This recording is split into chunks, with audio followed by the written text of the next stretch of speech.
There's something waiting in the darkness of abandoned asylums, something patients saw before these institutions closed their doors forever. Shadow figures, dark silhouettes moving through corridors where no one should be. And the terrifying part? These weren't just ghost stories, these were documented reports from real patients, nurses, and doctors.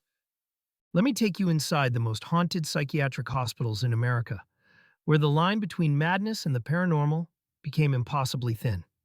Waverly Hills Sanatorium in Kentucky. Built in 1910 as a tuberculosis hospital, it became a dumping ground for the mentally ill. Over 60,000 people died within its walls.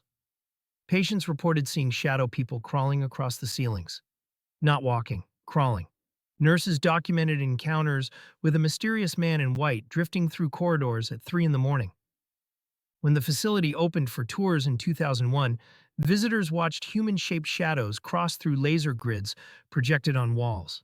Shadows that moved with purpose. Shadows that seemed aware they were being watched.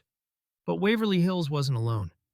Trans-Allegheny Lunatic Asylum in West Virginia housed over 2,000 patients in a building designed for just 250. Overcrowding turned treatment into torture.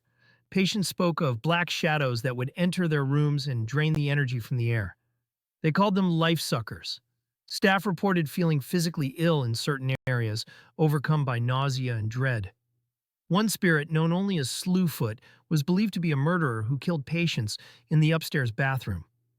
Guards refused to patrol the upper floors alone after dark. Then there's Danvers State Hospital in Massachusetts, the birthplace of the prefrontal lobotomy. Over 700 bodies buried in unmarked graves, identified only by numbers, not names, numbers. This is where the ice pick lobotomy was perfected in the 1940s. Thousands of patients had their frontal lobes destroyed while fully conscious. Visitors to the site report seeing deep black shadows flitting between the remaining buildings, gray mists that follow people across the property, the spirits of lobotomy victims, forever dazed and wandering. Western State Hospital in Washington documented shadow people walking through their graveyard. Over 3,200 unnamed bodies buried beneath the soil. Security footage captured dark figures moving between headstones. Visitors heard muffled screaming coming from under certain graves, screaming that would stop the moment anyone got too close. Here's what makes this truly disturbing. These weren't isolated incidents. Across dozens of abandoned asylums, the same phenomenon appeared. Shadow figures, always humanoid, always moving with intention. Rolling Hills Asylum in New York reported a hulking shadow lurking throughout the building.